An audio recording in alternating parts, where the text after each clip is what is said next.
and I know we talk about, the citations all the time, but it's no doubt if shit hits the fan that every single sailor on board that aircraft would do the same thing. I really do think that, man.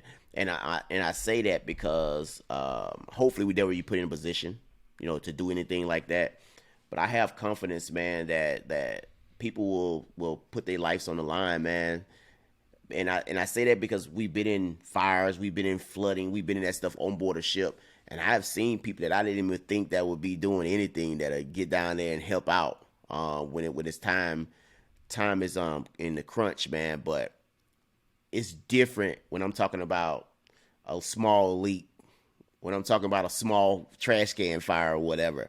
We talking about bullets flying and things like that, man. So it's hard, man. But do I think, sailors will do it? Yes, I think that sailors will get down and do what they got to do. But you think every single sailor on a ship would man a gun and shoot at enemy planes? Well, let me backtrack that story a little bit. Let me back that. I ain't saying every sailor, because that's a huge deal right there with what Doris Miller did, man. And trust me, everybody's not doing no shit like that. I know that for a fact. But do I think I'm gonna say some sailors go over and beyond? Yes, I do think that, man. Because people out there are like that, man. People actually do care about other people and their safeties and things like that. But what these guys do, when we call them heroes, because they went over, and beyond of their duty, right? My duty is to protect the ship. So yes, if you got to fire someone on that ship, that's kind of my job. This guy is a CS. He's a cook. Yeah. You know what I mean? His job ain't to go man nothing. You know what I mean? He ain't going to man no gun, no weapon, no nothing. You know what I mean? But if some jump off in the galley, you expect him to do something in the galley, right? Yeah. We talking about bringing his captain to safety, and we talking about shooting at the enemy, right? That's a whole different ball game. When I say I think people will do things on the ship, but do what Doris Miller did is a whole nother, ball game. Yeah, that's crazy. That's legit. That's what elevates somebody to that level where people talking about you years and years and years and years later, and get aircraft carrier, get ships, and you get buildings named after you. That's what elevates you to that level. Do you think that the percentage of sellers that will step up is higher than the percentage of sellers that won't step up? Ooh, that's a good question, man. I don't know. I'm gonna say no right now, man. I think the percentage will not step up, man. And that's just how I feel about it. If anybody out there feel differently, please put it in the feed, man. Let us know. I feel differently, actually. I actually feel differently. I think it's like 70-30. Yeah. 70-30 will?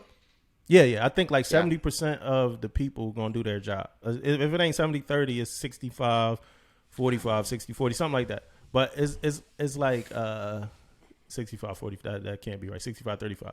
But I had to correct myself. Somebody could be like 65, 45. But I think that it's a higher percentage of sellers that's plugged in, that's going to do their job when it's time to do your job. Hold on. Now, I agree with the 70-30 when it comes to people doing their job. I'm doing their job, yes. I'm talking specifically manning the gun and shooting. Yeah, that's what I'm talking about. Yeah, I don't know about that. But doing their job, yes. I think most definitely it's a higher percentage of people doing their job. I do think that. Yeah, somebody. I know you get these stories where, it's like people ran to the mess decks when things got rough and stuff like that. I would hope not to be on a ship like that. What happens if you a junior sailor, you're in a division and you find out your chief, your divo, they ran to the mess decks when the going got rough? What can you do? I don't know. Well, you still like when they talk about the Navy pride and the ethos and all that, you still able to respect that, listen to that? Hey man, I tell you one thing, man, and I know this me personally, man, for my job, and my job is kind of for casualties and things like that. I don't know if I'll make it, man, on the ship if something really popped off and happened, because I'm there, man. You know what I'm saying? Like I probably ain't gonna make it, man, because I know I'm going straight. Whatever, I'm going where straight to right? it. I'm going straight to it, man. Where it's at. Yeah. So but what happens if a leader of yours though, you see that person run and hide, you know, and then y'all do survive, like, you know, then y'all at muster maybe a couple months later, and they talk about leadership, they talk about Navy pride and shit. What's up? Like, man, what are you thinking, man? You know, man, I'm gonna tell you, you need to transfer, man. You put your I need to go to another division, man. Go, like, you gotta transfer. Can't work for you, man. That's what we in the military to do, man. We in the military for those moments, man. Like, yeah, we do our jobs. And I'm an electrician. You're a damage controlman, which is more in the fight already, being a damage controlman. But I'm an electrician. Like, but when it go down, I got my job to do, you know. And if it go down, and I'm like staring at a leader that like ran to go hide. Yeah, I can't look at you the same, man. I don't know what to do, man. I don't know what to do. I remember I had a Charlie Fire. We had a Charlie Fire at one of my commands, man. And like the person I worked for, I wasn't in charge. The person I worked for, they froze, man. They froze on a Charlie, man. A little bit of white smoke. Little bit of white smoke seeping out of a controller, man. It happened to be a generator, but a small generator. They froze. I was like, yo, man, get out the way. Yeah, man. I tell you what, man. I had the CO, one of my COs, tell me this story before, man. Like when I was out for like a couple of months, man. I don't want to get into too many details. Somebody try to figure this out, but I was out, say a couple months or whatever, and we had another guy that was, you know, running the show while I was gone. And I guess they had a incident on board the ship, and when he came down to, you know, to get the report or whatever, he saw the guy in there that was doing my job. So when he got in there, first thing he got in the door, he asked him. It was if the casualty was going on. He asked him. He said, "Hey, what are you doing? Just think with this for a second. Where would senior Leggins be like right now?" And he asked him that, man. Like, where would senior Leggins be at right now?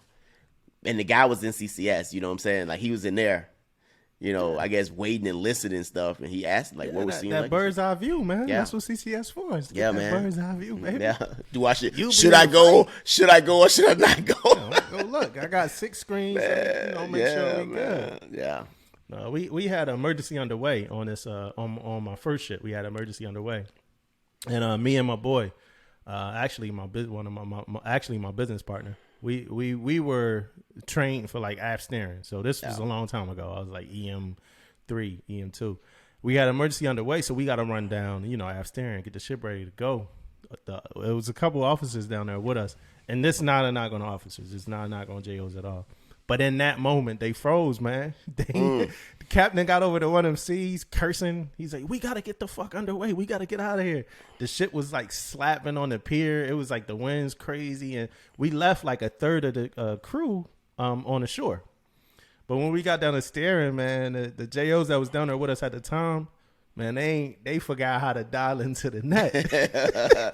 What the hell? They forgot how to dial, man. I took that phone so fast, man. I said, hey, sir, I'm going to have to take that. I took the phone, I dialed into the net. We rogered up. Wasn't no deck seaman, no boatswain's mates down there. It's just me and EN. So we manned up everything, all the equipment, and we got ready. We got the ship underway. I was happy, man. I was Let's like, man. go. And then I was happy because it was just a third of the ship on board. Like, it was a lot of people. I think at the time, like, my LPO wasn't there. There's a lot of people that wasn't there. So it was like, you might stand more watch, but it was like so much freedom, man. Yeah.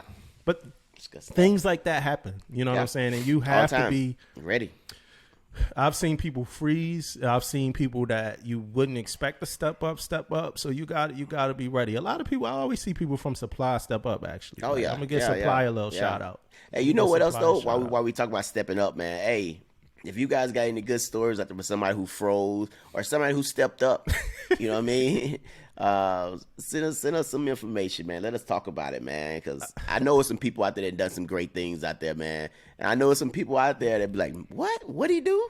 He did what? So hit us up, man. Let us know what's up. I try my best not to talk about the people that froze like too specific because me too. like some of them might listen, and it's just a story. It's not nothing personal to you. Yeah. But I know if I froze, that would be lingering in the back of my head like every quarters I do for the rest of my career. You know what I'm saying? Like, but hey, I want to know one more thing. So if you do think Damo is talking about you, holla at us, man. You know what I'm saying? Send a message to the show, man. Whatever you guys want to do, man. The name of the show is Permission to Speak Freely, man. You can come on here anytime, and if you don't think he's telling the story correctly, let us know, man.